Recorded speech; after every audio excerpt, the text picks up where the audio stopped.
6 games into the season, the Islanders have made a major coaching change to their staff. As you guys know, goalie coach Piero Greco was fired in hopes to help fix a disjointed defense. So let's talk all things Isles, and of course, we're going to preview tonight's Red Wings game with our Islanders beat writer for the Post, Ethan Sears. Ethan, what's up, man? How you doing? Appreciate you hopping on with us. Let's get straight into this goalie coaching change news. Team GM and EVP Matthew Darsh said that it was the right timing to have a reset with our goalies.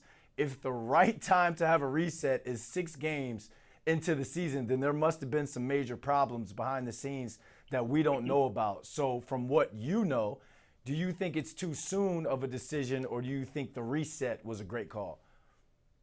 Well, Brandon, first of all, thanks for having me. Always appreciate it. Time is ultimately going to tell if this was the right move to fire Piero Greco and replace him with Sergei Naumov's. But Brandon, you're absolutely right to point out that the timing here is kind of bizarre. Now, to be totally fair, Ilya Sorokin has absolutely not looked like himself. Ironically, with the exception of his last start the other night on Tuesday. And we saw last week Patrick Waugh stayed on the ice after a morning skate to work with him, kind of breaking his own rule to not work with the goalies. And that's a little bit of a red flag in retrospect. He said at the time he didn't work with Sorokin on anything technical. It was just sort of mental stuff. Sorokin said yesterday it was both. So there's a little bit of contradiction there. Naumov's has a history with Sorokin. They worked together in the KHL when Sorokin was at CSK in Moscow. He's been Sorokin's personal coach. He was hired to work for the Islanders in Bridgeport last year, obviously because of that connection. So there's some sense to it, but all that being said, there's no getting around that the timing here is it's just weird. If you were going to do this anyway, it doesn't make much sense to have done it over the summer if the leash was just a few, 5 bad starts basically, or really 4 bad starts, then it doesn't really, again, doesn't really make much sense to have not done it over the summer.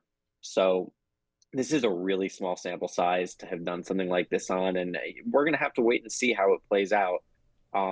But yeah, I think that, we're going to look back on this as either a really smart, prescient decision and proactive, or something that was pretty overreactive, and time is gonna tell. Yeah, you're hoping that we look back at the decision and it created some sort of spark to the defense that, as you put in your article, has been kind of disjointed to start the season. And you spoke with Ryan Pulock after practice yesterday about rewiring the defense. And he said they're working on being more reactionary. How's this rewire going to help make the defense better and more efficient? Yeah, so what Ryan Pulock was kind of talking about there was that the Islanders have made some tweaks to their system in the defensive zone, and players are still getting used to that. They're still hesitating a little bit on what decisions they're supposed to make, where they're supposed to go, and obviously, same thing as in any sport, you want to be going off instinct. You don't want to be thinking about what you have to do and when you have to do it.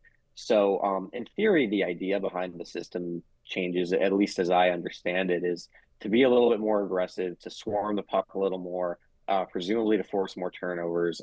That's obviously not how it's playing out right now. The Islanders have given up a ton of chances, which is actually another part of the goaltending problem. And it's not only the system. To be fair, they're turning pucks overs, they're losing battles. There's a lot of stuff that's gone into it. So I think that's a big piece of it. Like Ryan Pulock said, is just getting out of the mode of thinking and being more instinctual, being more reactionary. And that's just going to come with time and with sort of having that system ingrained a little more.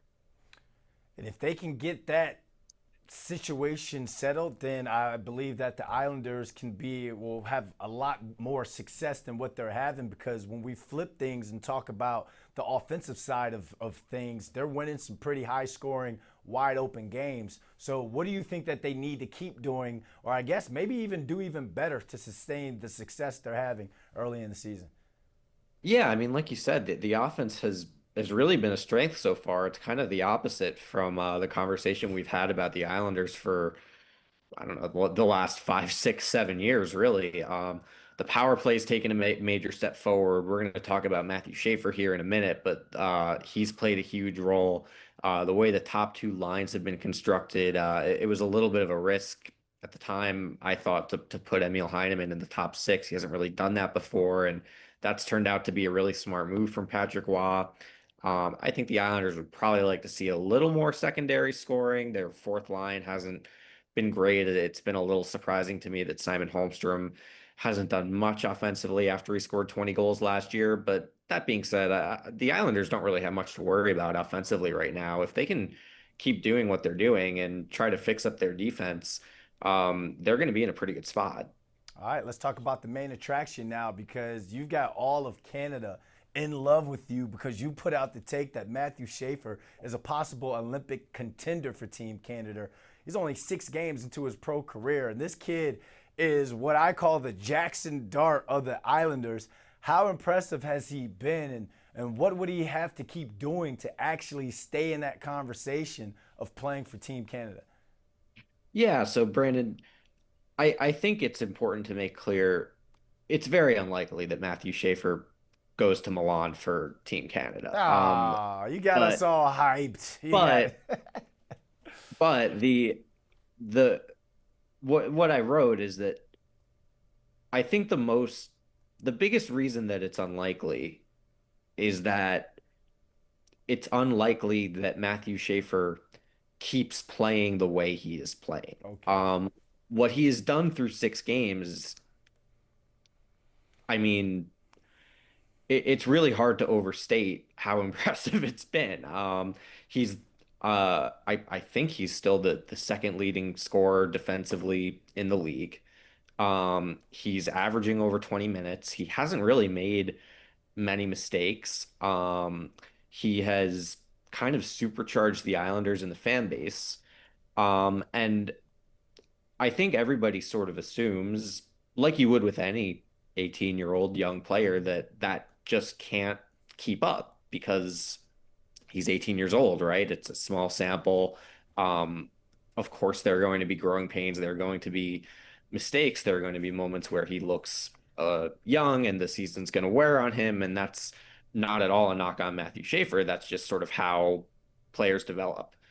Um, if he does somehow stay at or near this level, though, I don't really see how it could not turn into a conversation amongst Team Canada's Wow. brass. They had 5 left side D at their orientation camp this summer who were all the same 5 guys who played for them at the Four Nations face-off last year. And right now, if you had to guess, I think most people would probably project that 3 or 4 guys from that group will be on the Olympic team. But you could have injuries. You could obviously have performance change that. Matthew Schaefer is far from the only guy who could work his way into the equation.